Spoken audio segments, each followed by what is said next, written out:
Hello, and welcome to the Sunshine Sound Podcast with your host, Christine Matthias. It's still a responsibility to make sure when you are creating something that you're creating something that's true to the song and what the artist wants. And sometimes it's a little frustrating because you don't know if you're coming up with something good or they're so complimentary and they're like, no, that sounded good, and in your mind you're critiquing yourself because you want it to be perfect. Hello and welcome to episode number 15 of the Sunshine Sound Podcast. So in this one, I interviewed my friend and very talented musician, Paige Miller. Like a lot of the other guests I've had on, I met Paige at the San Diego Rock Camp for Girls. And she somewhat recently moved here from Virginia, so we had the chance to talk about her move here and what that transition was like. We also talk about how she got into drums at a very young age, playing in school bands through high school, her experience playing drums in theater, and then having the opportunity to perform in more like rock and live bands. So she currently performs with Becca bands here in San Diego, but she also sits in on a lot of other really cool projects, and she seems like she's always open to playing and trying out new styles. So we'll have a chance to listen to a song by the very talented Dixie Maxwell that Paige performed on. So a lot of great stuff here, and I hope you enjoy. All right, so today in the studio, I have Paige Miller. Thanks for being here. Thanks for having me. I'm excited. How are you doing, apart from the sunburn? The sunburn, yeah. I'm still getting used to living in San Diego. But no, I'm doing great. I'm having a good day, so good excited. Deal. And how long? You're fairly new to San Diego now, right? Yeah, I just moved here officially right before Christmas. December 15th, actually, was the day I drove into the city. So it's already been like six months though, right? Yeah. It's weird how time moves in San Diego too. Yeah. I don't know if you've noticed this because it's like kind of Groundhog Day every day with the weather. And there's no winter. Yeah. Which was fantastic. I'm not complaining about not getting snowed in. So. And so what was it that really inspired you to come to San Diego? Honestly, just taking a risk. Just coming out here a few times beforehand, playing music and stuff, it just made me kind of really jump on the idea that I should try to live somewhere else. I should try to move across the country and just see what happens and take some chances. And I knew enough people out here because I was coming out here for some music-related things that I was like, you know what? It's a good city. I have some friends, so I'm not going to be completely by myself. Mm-hmm. And I just figured, why not give it a shot? And yeah. So far, so good. Awesome. And you moved here from Virginia? Virginia. Is that right? Yeah. Is that where you grew up? That's where I grew up, yeah, just outside of Richmond. So nice and country. Mm-hmm. And so is that where you started playing drums then? Yeah. I started playing when I was 4 or 5. Bless my parents. Wow. Yeah. They caved and got me a drum kit. So just been playing nonstop since. But they made me learn piano and stuff first, so I would learn theory and how to read music and other instruments and such. So. Cool. So when did you start playing piano? Around the same age? About the same age. It was probably about a year before, because they tried to be smart and make a deal with me, thinking that like a deal with a 4-year-old wouldn't pan out. They're like, "Oh, do this for a year, and we won't buy. And if you do it, we'll buy you a drum kit." Mm-hmm. And I, sure enough, just went straight up to him. I was like, "Hey, where's my drum kit?" Oh, that's cool. I don't often hear that from drummers, like being interested in drums from that age. Yeah. Did you come from a musical family? Absolutely not. As far as I know, like extended family included, I think I'm the only one that knows how to play an instrument, like, or at least besides just picking one up and filling with one. I'm definitely the only one in my family that reads music. Or my sister took piano lessons, but that was it. Wow, yeah. So do you remember what inspired you to take up drums at that age? I have no idea. I want to say, this is kind of funny, like people always go, oh, Zach Hansen, because when I was growing up, like really getting big into it, Zach Hansen was big and everybody was in love with Zach, but it was definitely before that. But I do remember dancing in the aisles at a Beach Boys concert with my dad when I was like 5, so maybe that had something to do with it. So yeah, I'm trying to picture like little 5-year-old Paige on the drums. That's awesome. Chaotic.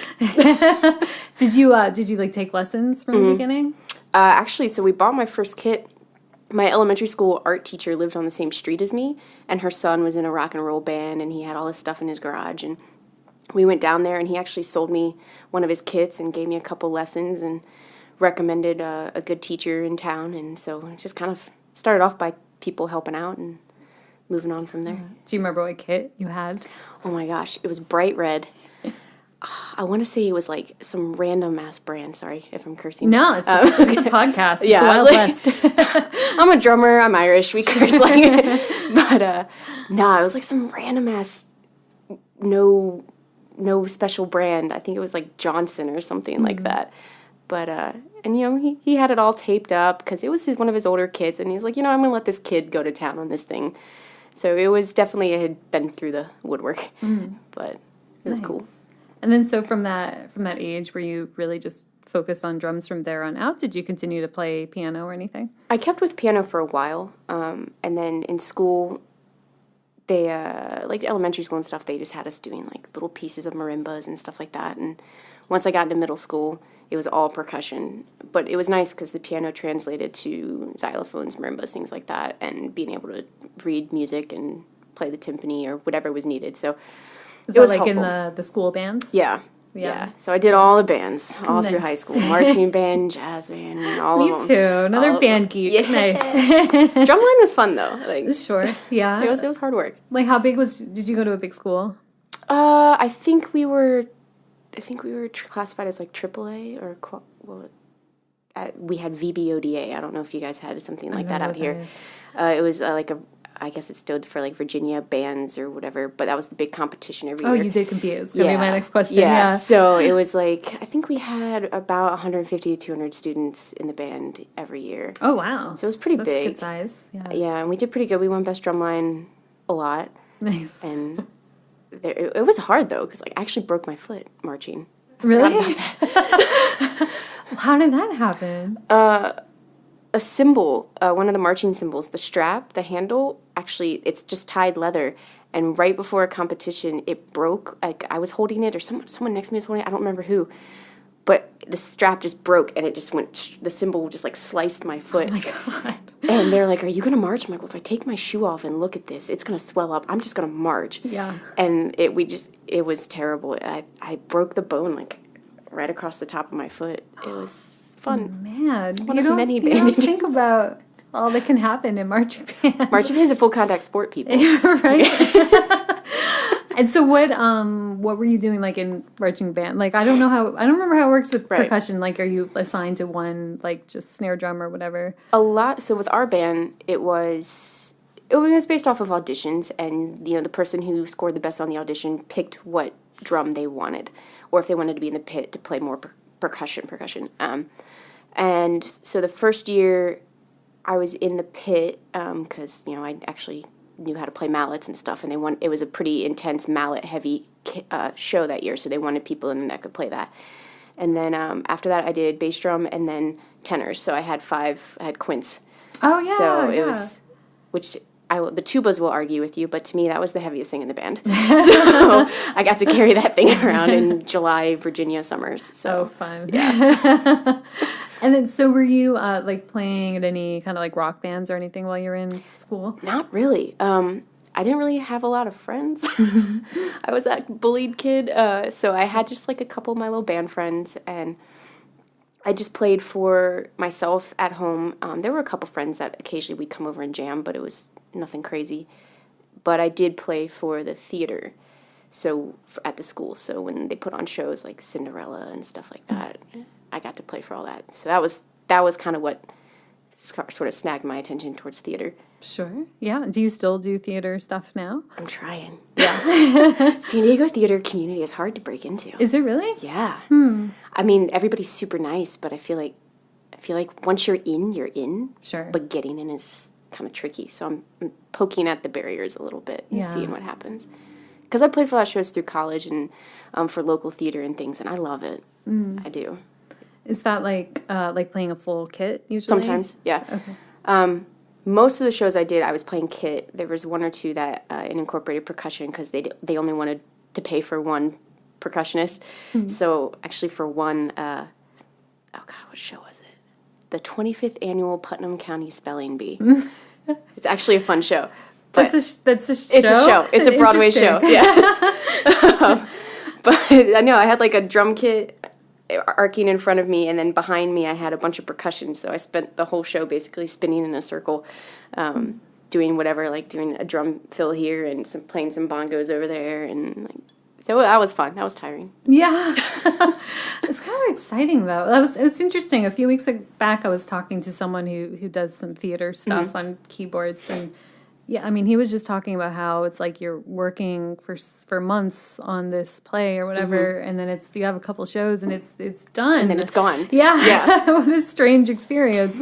Yeah, and it's crazy, and it's one of those things where everything in those scores is written for a purpose. So if you have a night where like you miss something, you start getting all paranoid, like, crap, I missed that cue, and everybody's going to know I missed that cue. But no, the audience doesn't know unless they're like, they've memorized the show or something. But it's so much fun. But if I never have to hear Cinderella soundtrack again, oh my God. That's the one I'm like, that one can be done. Sure. Yeah.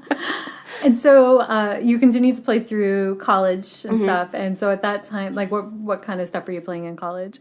Honestly, in college, it was literally just theater-related things. I went to a small liberal arts university just north of, well, all associated to Washington, D.C., about an hour and a half south of Washington, D.C., University of Mary Washington. And I studied history there, actually, so I didn't really take a lot of music classes while I was there.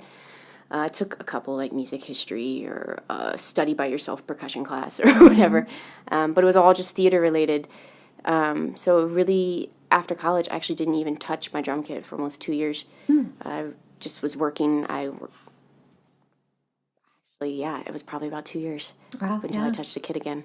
It was crazy. And then what inspired you to go back to the kit? A guy that works with my dad played in a band, and their drummer was having foot surgery. So he was like, hey, Scott, and Scott's my dad. He's like, doesn't your daughter play drums? Like, we need a drummer for a little while because our drummer's having foot surgery. And my dad, being my dad, all supportive, goes, yeah, she'll do it. And I'm like, great, Dad, thanks for committing me to something. And I don't know, like, what is going on here. Yeah. But I was like, you know what, I'm just going to go for it. And I went to a practice with them. And like, what kind of music was it?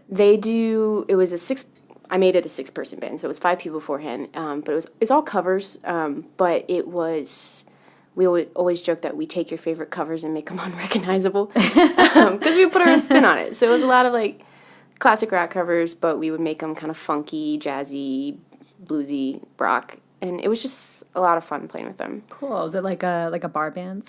Yeah, and we had a monthly gig at this local bar. It was First Thursdays. Actually, it was just a couple days ago. They always send me the invites now, even though I'm not there. but the local bar, the Iron Horse in Ashland, Virginia. Yeah. But that was our main gig, but we would do a couple festivals and wineries and breweries and stuff. But It was more of a jam band, but they're all super wicked talented. Yeah. Yeah. Yeah. And was it nerve-wracking to get back on kit? Mm-hmm. Actually, I was so nervous for that show that for 2 reasons. 1, just to get back on kit, and 2, one of the songs that they're like, oh, by the way, we do this song, You'll Be Fine. And I'm like, I don't think you realize that that's like one of the most treasured drum grooves in drum history, and now I have to go learn that in like 3 days. Really? Do you remember what it was? 50 Ways to Leave Your Lover. Oh, the Paul Simon song. Steve Gadd was the drummer on that, and it's a crazy, he does all these crazy syncopated like linear rhythms, so each limb is doing something completely different, and it's never makes sense to other drums. The guy's a genius. But I'll have to go back and listen to that. Oh, it's a cool groove. It's a really cool groove.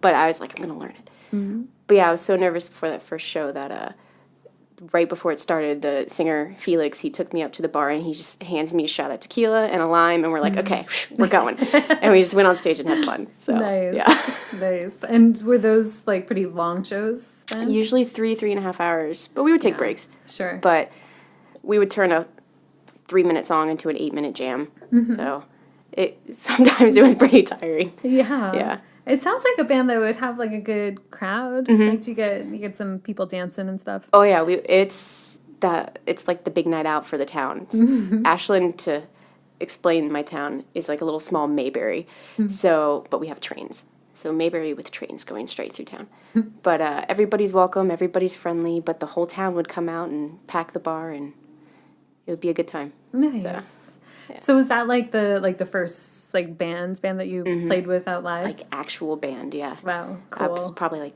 23, 22, 23, yeah. Was everyone in the band older? Oh, yeah. They would always give me a hard time. I think I was the youngest by at least 10 years. Wow, yeah. Yeah. But I bet like you playing with learned them. a lot, I learned so though. much from them. Yeah. I still do. Sure? Yeah. And you're still in contact with them? I'm still in contact with them, yeah. Very cool. I'm going home in a couple months, and I'm hoping to time it so I can jump on stage with them for a few minutes that night. So Nice. yeah. What was the name of that band? The Tender.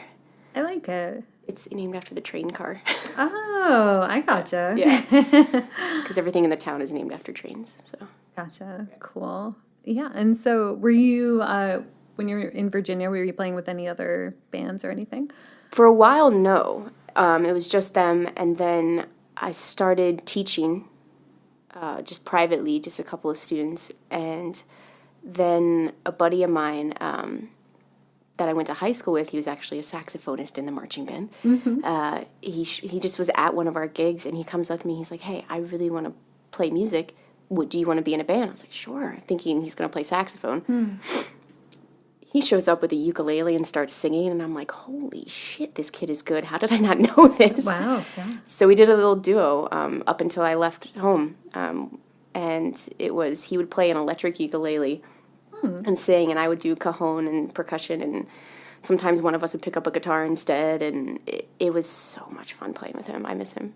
Cool. You play guitar as well then? Yeah. Cool. Play piano, guitar, drums, percussion, and I'm teaching myself bass. Nice. Hopefully that goes well. Yeah, bass, I mean, I think if you have experience with drums and guitar, I mean, it's basically what it is. Combining the notes and the rhythm. Exactly. You got it. I'll get there. Yeah. So do you sing? Hell no.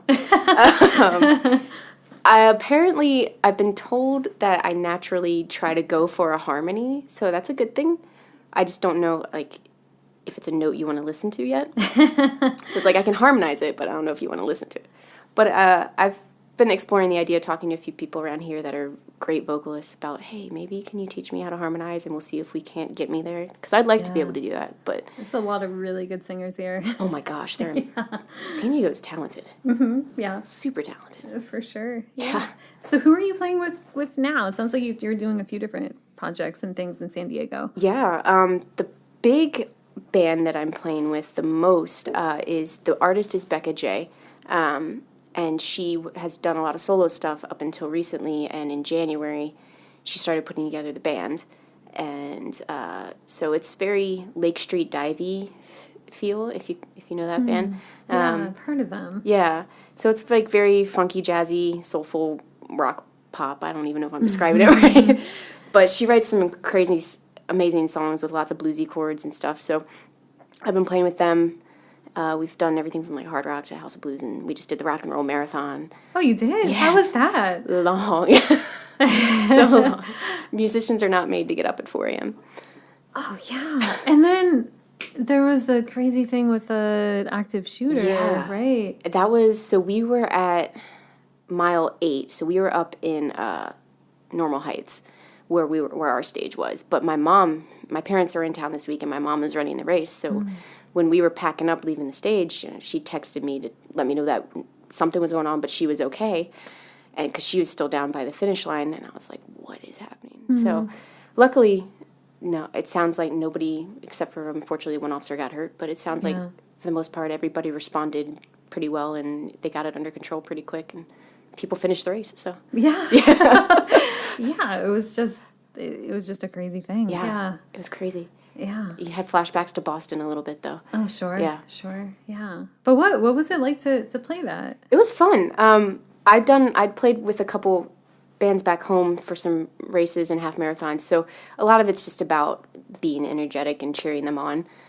So you pick like 10 songs and you just loop them, because by the time you get back, it's a new crowd. It's a new crowd. But I used to try to keep it upbeat and motivate them, and it's always super inspiring. Excuse me. It's cool to actually like have that front row seat to watch all the people that sometimes it's like their first race, or you can tell that it's the first time they've ever done anything and they're trying really hard, or whatever it is. But It's definitely tiring. We had a little bit of a sound issue. So we played for about 4 hours, and for the first hour or so, it was all drums. Really? I felt bad for the sound guy. You could tell it wasn't his fault. Like, something was just going wrong, and we just couldn't figure out what it was. But it was just basically an hour-long drum solo. Wow. And the bass player tried to come in, but his amp, can only project so far when the sound's not working. So Yeah, and you sit obviously outside around. So did you have like a full stage and everything? Nice. Yeah. So it was really cool. And once we got going, it was great. Yeah, but I was already tired by then. But that 4 hours. Did you take breaks? We did, and we. Not really, actually. We kind of just, let each other take a break while the rest of them jammed. Sure. And there was a couple moments where I was like, I'm not going to come in until the second verse. I'm going to just give my arms a second. You guys have fun on the first verse and chorus. Sure. Yeah. Wow. Yeah. And do you know, was it that coordinated with the city? Or how Yeah, does that gig come together? I forget exactly how it was, but I think it was because when my parents were visiting, my mom was like, ooh, there's a race she likes to run. So she's like, I'm going to run the race that weekend. And I was just looking it up. I was like, well, they're looking for bands. So I texted Becca. I was like, hey, if you want to do it, I'm in. And she reached out to them, and they were immediately like, yeah, we want like an actual band at that stage, not just like a solo artist or something. So it fell together really quick, but cool. It was definitely an early morning. Yeah. That's a little rough. Especially because we had played a gig the night before. Oh, really? Yeah. Where was your gig the night before? Up in PB. Okay. It was a house show on a kind of a rooftop garden situation, so it had a really cool view, and that was more acoustic and low-key, so. Where were you playing, like, hand drums? For that, I was doing cajon, yeah. Cajon. Yeah. That cajon is so cool. Isn't it? I love it. Yeah. I love it. Obviously, I love having a full drum kit, but there's so many things you can do with a cajon, too, that people don't realize. It's very portable, too. It is. I don't know how drummers deal with all this gear. I still have my hardware in my car from my show earlier really? today, because I unloaded the drums to get them out of the heat, but the hardware, I'm like, I'll get it later. I don't want to deal with it right now. I guess you just get used to it, huh? First one there, last one to leave. Yeah. The most crap. Sure. Whenever I play with the drummer, I always try to help. We appreciate you. Yes. Yeah. So how did you get hooked up with Becca? Ironically through rock camp. The rock and roll camp for girls that you and I met through. Yes. So a lot of my friends that I made through there are friends with her. A lot of them are music therapists. She's a music therapist. So we kind of ended up in the same friend group. So when I moved out here, she was just like, I told her, I was like, if you ever want drums on anything, let me know. Because I had heard some voice memos that she had let me listen to of some of her songs, and I really liked them. So, a few weeks later, she's like, yeah, I'm going to put together a band. Will you play drums? I was like, yes. Cool. So this is a new band. Very new, yeah. Oh, cool. We're still piecing it all together. Yeah. But you're playing a lot of, like, pretty high-profile shows for a new band. Yeah. That's It's awesome. kind of crazy. We'll take it. Yeah. We're going to run with it. We're actually trying to record, I think hopefully she doesn't get mad at me for saying this. She's hoping to record this year with a release and see what happens. So Very cool. little album or demo or something. So Yeah. And so how did you originally get involved with Girls Rock? weirdly enough, so one of the teaching things that I did back home in Virginia was a program through a performing arts school that combined kids that have special needs with kids that are typically developed, and they used music, dance, art, all sorts of things to give these kids an outlet, a creative outlet to learn and socialize and learn how to be leaders. And at the end of every year, they put together this huge performance at the big theater in Richmond, and artists come in, like Jason Mraz is very involved with it. Let's see, we've had Sarah Bareilles there, Katie Lang, stuff like that. Artists come in and they play songs with the kids and interact with the kids on stage, and the kids have prepared this piece to do to that song, and it's just a really cool thing.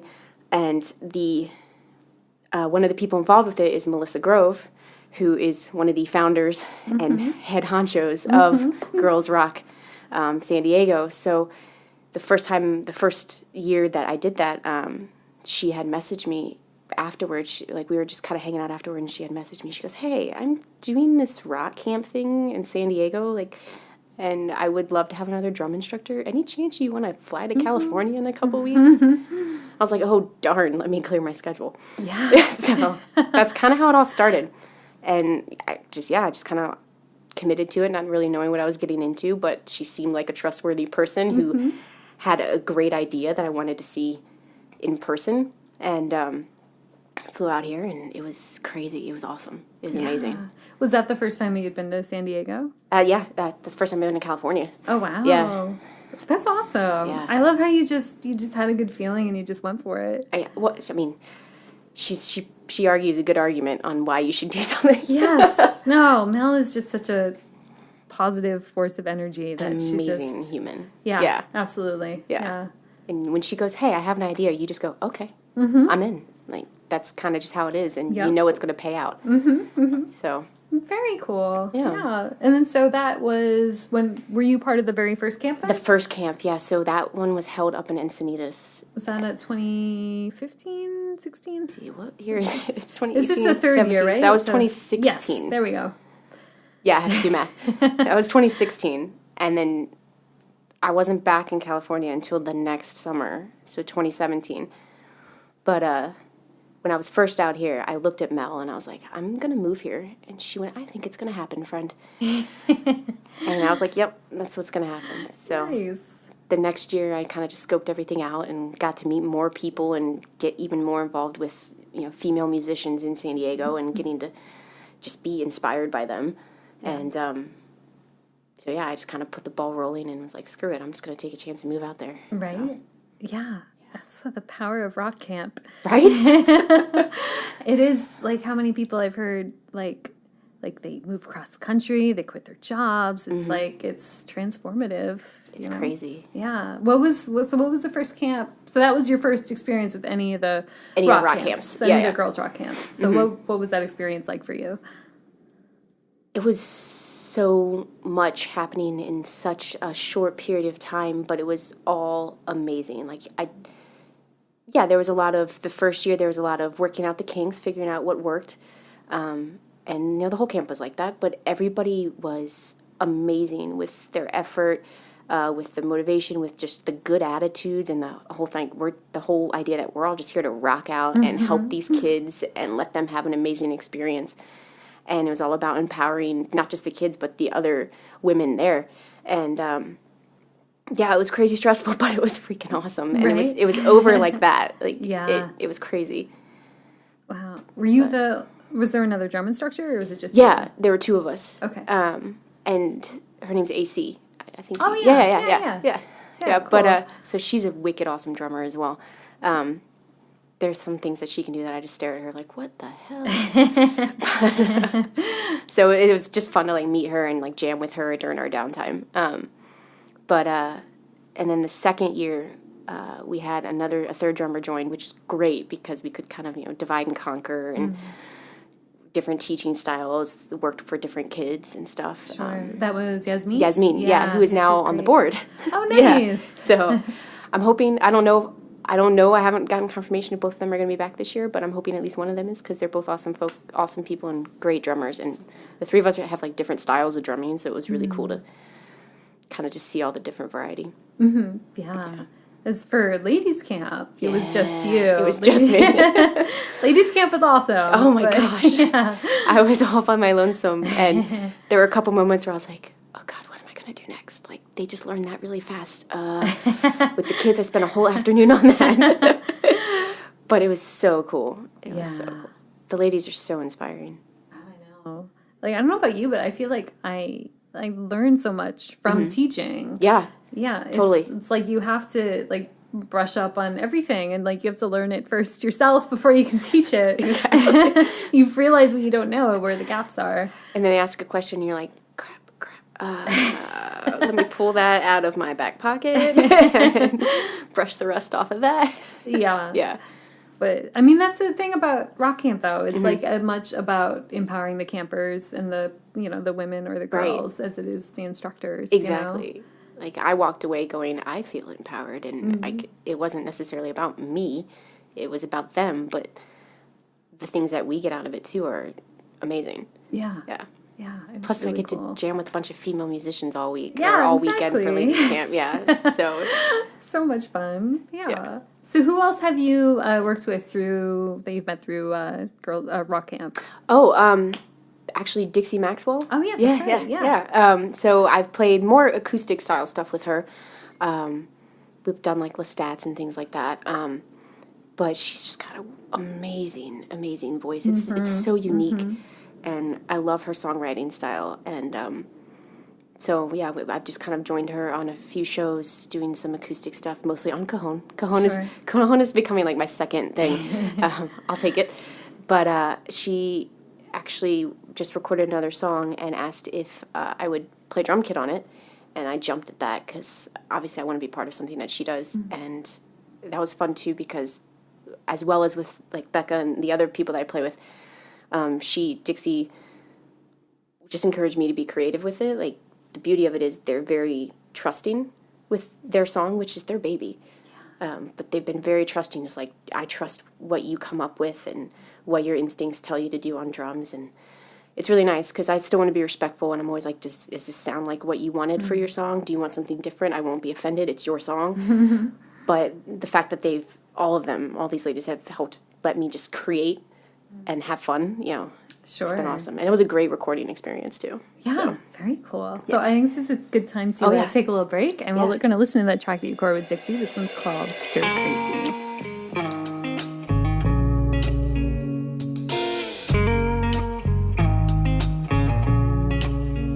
I feel like nothing's changed lately.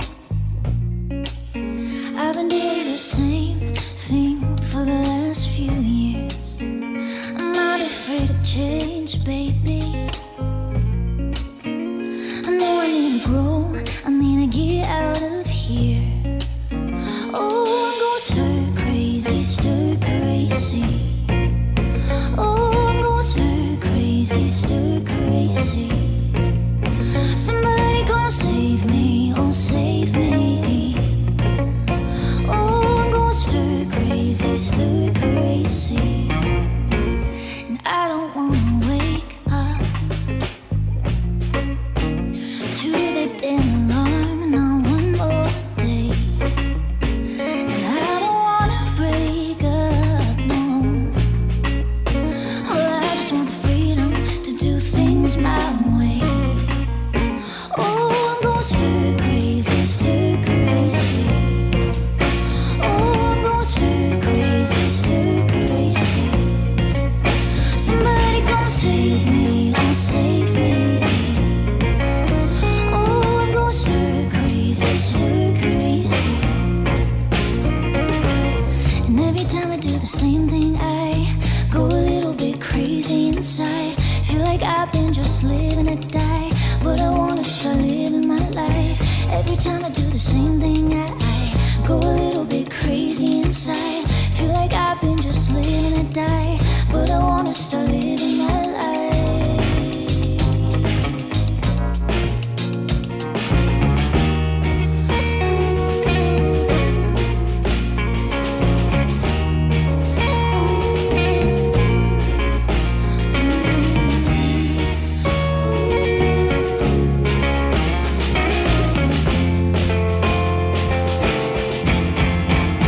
Oh, I'm gonna stir crazy, stir crazy.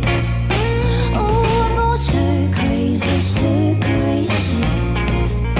Somebody gonna save me, oh save me.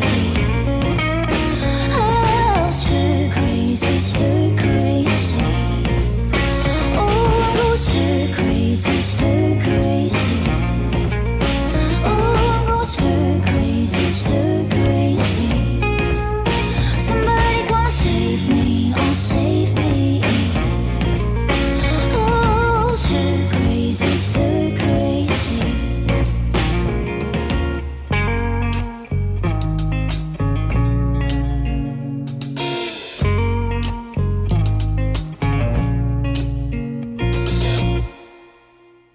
And we're back. It's a really beautiful track. It is. Yeah. I like how it like just builds the whole time, but it's still very subtle. Her voice kind of provides that calming. Yeah, she Aspect to definitely it. has has a calming, Yeah. really beautiful and pure voice. Yeah. Yeah.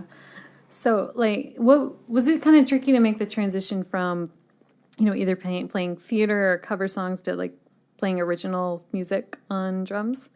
Yes and no.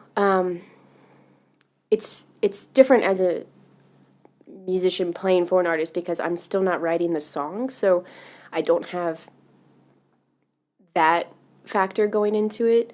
But it's still it's still a responsibility to make sure when you are creating something that you're creating something that's true to the song and what the artist wants. And sometimes it's a little frustrating because you don't know if you're coming up with something good or they're so complimentary and they're like, no, that sounded good. And in your mind, you're critiquing yourself because you want it to be perfect. But I'll use that song as an example. Like I was transitioning from only ever playing it on cajon before to playing it on kit, which doesn't sound like too hard of a transition, but sometimes it's like, well, how am I going to incorporate this, or what should I do with that transition or that bridge? And so I just kind of approached that song with, I'm going to leave out the cymbals. I'm not going to touch cymbals at first. I'm going to just play it with the toms and the snare and see what I come up with, and then I'll add in the cymbals as accents or highlights for what was going on with the other instruments, and it actually ended up working out really well. Yeah. So I don't know if that answers your question, but no, totally it does. Yeah, I feel like drums have so much power in the band to kind of direct the overall feel of the song. They do. Yeah. Which is also sometimes a bad thing. Sure. Like I have to think, like, especially like coming from the background of, playing with this like bar bands playing for 3 hours, it's like you can really direct the energy of the whole room. Yeah. And sometimes I would do that. I'd just be like, and we're going to drop the dynamics here. We're going to break it down. Or like they would all get 3-minute guitar solos. So I'd pick a song that night and I'd just start playing a drum solo. I'd be like, no, this is mine. This is my moment. But it's a completely different transition from doing cover songs, which, yeah, we still made them our own. But and I got to play around with them. But to doing someone's original song, there's not only is it just the creative process, but it's also you want to do it justice for them. Sure. So yeah. So do you have like a particular style that you tend to go for? Like you more of like a rock drummer, or?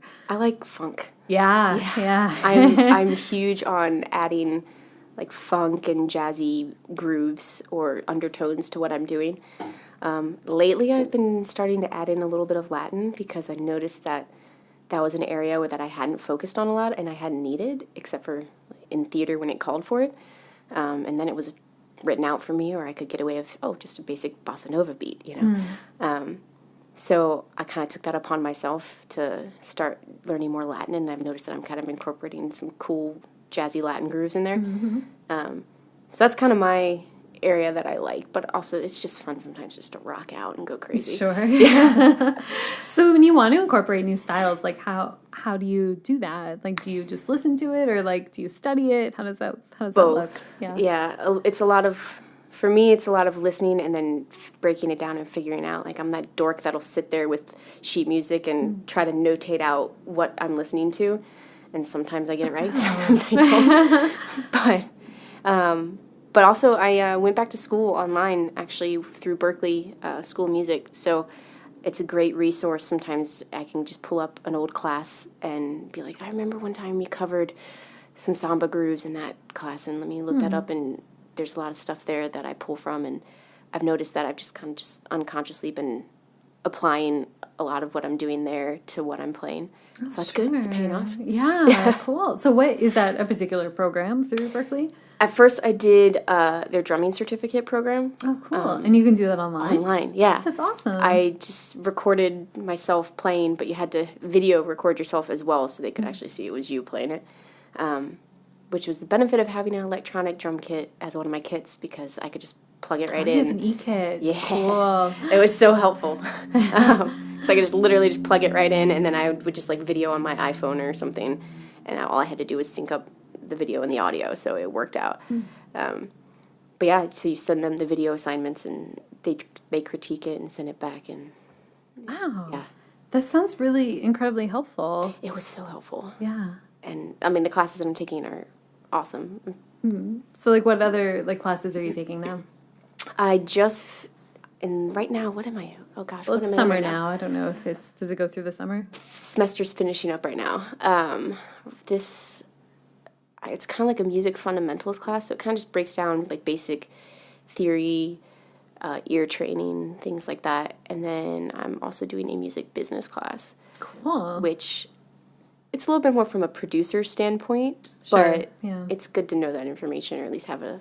Yeah, because I feel like as a musician now you kind of have to know everything. Yeah. Yeah. You have to be your own marketer, your own lawyer, your own... Yeah, yeah. Yeah, definitely. So... Yeah. Especially because people have at-home studios now, so there's amazing things that you can do in an at-home studio. Sure. So I did a music production 101 just to like kind of give myself a little insight into that, and there's a lot that I don't know. So Like what kind of stuff? I don't know what goes into production exactly. Right. I mean, it was the basics. Like the program that class used was Reason. So it's just the basics of how to use the program, how to record different types of instruments, whether it be actual acoustic instruments or electronic inputs. See, I don't even know the right words. Sure. I'm following though. Yeah. Have you done any of your own like recording using Reason or any kind of DAW? It's mostly just been playing around with drum stuff, Sure. and then just seeing what I can come up with. Silly things. Nothing professional or worth sharing with anybody. But it has me at least to the point where I'm like, okay, I kind of at least have an intro understanding of what might be going on while we're recording. Yeah. And so when you recorded with Becca's band, or with Dixie's band, where did you record that? Oh my gosh, I feel like a terrible human. I Was don't it in remember San his Diego? name. Yeah. Okay. It was up north towards... I know she's in North County, yeah, right? she's in North County. It was like just north of PB, I think. I don't remember the guy's name, and I feel like terrible human for that. But he was super nice, and he played guitar on it as well. He had an at-home studio, actually. And it was very well set up, and it sounds great. It sounds amazing. It was just a fun little afternoon, like just a couple hours, and... Oh, cool. You're able to do it in one afternoon. Yeah, Nice. I think she went back and did more vocals and like added harmonies and stuff. But it was just the 4 instruments and yeah. Did you all record it together, or was... We did live, yeah. Oh, you did? Cool. Yeah. So that was also fun trying to spend the first couple minutes be like, hey, what did you come up with? Let's figure this out and what direction we want to go. And we actually added in an instrumental bridge right there. We're like, we feel like we need to extend this part, so let's just add this in. So it was cool trying to... Yeah. You just met each other and you're trying to figure out how you want to do it. So, Sure. Yeah. No, I always I feel like I like recordings better when the drummer is playing live with the rest of the bands. Yeah, because I've in other bands that I've played in, we've done it separately, and it's missing some of the energy, I think. I think so, because a past recording experience, there were so many of us that we probably couldn't have all recorded live in the studio that we were in. But what we did is I pre-recorded the drum parts, and we just had the acoustic guitar and singer just jam with me. So I had that to feed off of, because otherwise it feels very monotone because a lot of it is you're feeding off of what the other instruments are doing or taking cues from them. And then the other instruments and all the vocals got to go in after and add all their stuff, which it sounded great. But they got to, go back and edit and be like, oh, now that we've heard it back, let's change this or change that. And part of me was sitting there like, can I go back and change that? Or I've heard something cool and I want to go add this. Right. But the drum's already done. Yeah. Yeah. Yeah, it's a different experience. Yeah. Whereas live, we're like, oh, let's just do it again and try this. So. Right. Yeah. Do you have I feel like a lot of musicians I talk to have a preference for either playing live or recording or writing music. Is there one thing that is more exciting to you? Oh, man. I guess playing live, but I do love recording. Honestly, if you put me in an orchestra pit for the rest of my life, I'll be happy. For theater or whatever. But so I guess that constitutes live. Oh, sure. But I love recording as well. I think it's very different, and you're helping. In my opinion, I'm contributing to something, and I'm helping somebody achieve their goal. And it's a challenge to me, and I would love to keep being able to take on those challenges and learn new things and be able to adapt to new styles, because if you do a lot of recording, you're actually going to, for different artists, you're doing a lot of different styles. And as a musician, I like that.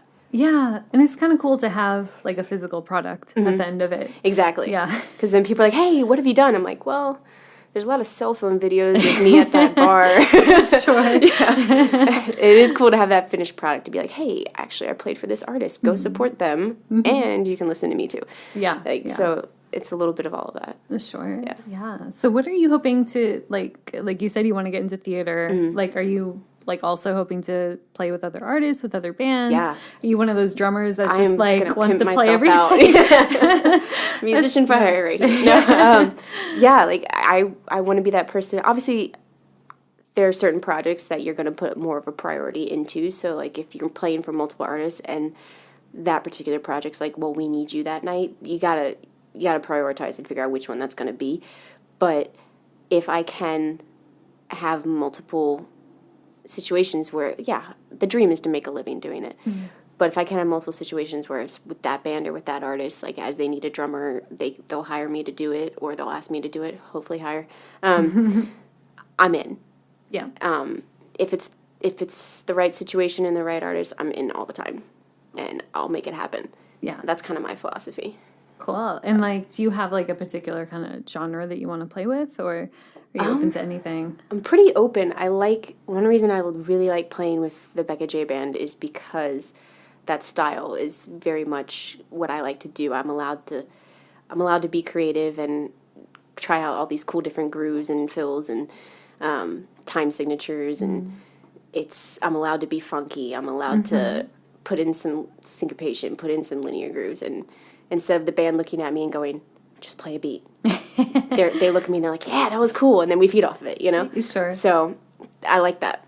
Yeah, but if a hardcore metal band wants you to play with them, you get like a double kick drum. That's one thing I've never done. I've never tried to play a double bass. I've just never had to. Yeah. I've gotten pretty quick with my foot, so far I haven't had the need, but I'm sure if like a heavy metal band wanted to hire me, one, I'd be like, one, I'll do it, but two, there's probably a metal drummer out there that's probably better suited for you.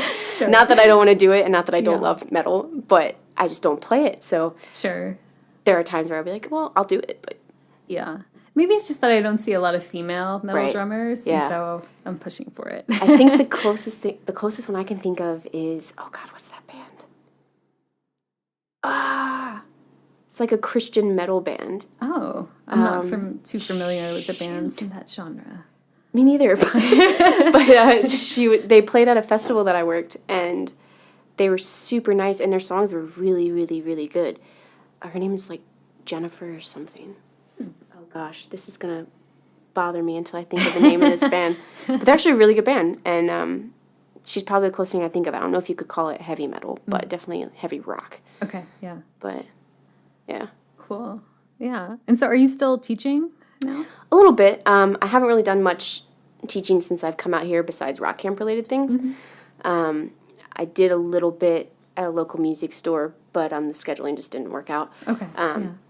But I would love to find a space to be able to teach out of here. Sure. And start progressing in that department as well, because I do enjoy it. Yeah. I do. It's very rewarding. Yeah, definitely. Cool. And that's unfortunately sometimes where the money is. So. This is true. Yeah. But it's also like where you can meet other musicians too. Very true. Yeah. Very true. And so do you have any shows coming up?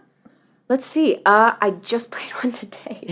And that was probably the last show that I've committed to for the month of June. Okay. What is it, the 9th? Yeah. We have a few, the Becca J Band has a few shows coming up in July. But I think the main focus with that one is recording. So we're kind of, with all the artists, like I know Dixie's doing some writing right now. She's trying to come up with some new material. Is Dixie in the Becca J Band? No. Oh, okay. But I'm going off on tangents. Okay. Apparently. Just trying to be clear. Who else is in the Becca J Band? Emma Bird. Oh, Emma, that's right. Yeah, I knew I knew someone else in the band. Yeah, so she plays keys and does harmonies. We have a bass player, we have a new bass player, actually, because the old bass player also plays saxophone, so he's going to kind of transition more to saxophone. And also his other band is awesome, so in case there's a conflict, that way he doesn't feel like he has a conflict. And then Michaela Blue, I always say her last name wrong. She does vocals, and I feel like Becca's going to bring in probably some other instruments for the recording, maybe, Cool. Yeah. to, complement the saxophone. Nice. But, yeah. Very cool. And does she have a website? Like, where can you find She that? does. It is literally everything that she does, Facebook, Instagram, all of it. It's all Becca J Music. And there's a website, so if you type that into Google, you'll find it. I think there's a clip of us playing at Hard Rock on there. So cool. there's access to me playing the drums. Yes. It's a really good video, actually. I'm not smart enough to convert it to MP3. So That's okay. I'll get there. Just take some time. It's doable, though. I'm sure Google will tell me how. Yes, absolutely. Cool. Well, thanks, Paige, for coming to the studio. Thanks for It was having a lot me. of fun. This was fun. Yeah, I'm cool. excited. So thanks again for listening to the Sunshine Sound podcast. We have older episodes at sunshinesoundcenter.org, and you can also go on there to find out some more information about what we do at Sunshine Sound Center. And we're now featuring a lot of cool new artists in our experimental music collectives. Definitely check that out. We're also on all the socials, Facebook, Instagram, Twitter. So we have a lot of cool updates on there. We're also going to keep you informed about what all of the artists who come on this podcast are up to. So we're really just trying to keep everyone involved in the music scene and let you know what's going on in this beautiful city. So one more thank you to Tommy Bobcat for helping out with the audio engineering. And that's all I have for you today, but I'll talk to you again soon. Have a good one.